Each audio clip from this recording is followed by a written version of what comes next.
ফুটবলের মহাতারকা Lionel Messi 2022 সালে কাতারে জিতেছিলেন তার স্বপ্নের বিশ্বকাপ।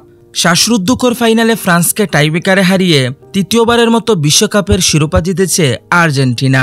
সেই রাতে ট্রফি নিয়ে ঘুমিয়েছিলেন লিওনেল মেসি। মেসির সেই ছবি মুহূর্তেই ছড়িয়ে পড়ে সামাজিক যোগাযোগ মাধ্যমে। এবার মেসির অনুকরণ করলেন বাংলাদেশ জাতীয় ক্রিকেট দলের অধিনায়ক নাজমুল হোসেন শান্ত। পাকিস্তানের বিপক্ষে প্রথমবার টেস্ট সিরিজ জয়ের পর ট্রফি নিয়েই ঘুমান অধিনায়ক শান্ত।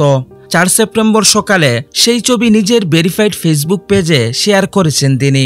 ছবির ক্যাপশনে শান্ত লিখেছেন, শুভ সকাল। শান্তর এই ছবিতে মিশ্র প্রতিক্রিয়া জানিয়েছেন বাংলাদেশের ক্রিকেট ভক্তরা। অনেকে শান্ত ও বাংলাদেশকে অভিনন্দন জানিয়েছেন, কেউ কেউ আবার মেসির অনুকরণ না করে ভিন্ন কিছু করার পরামর্শ দিয়েছেন।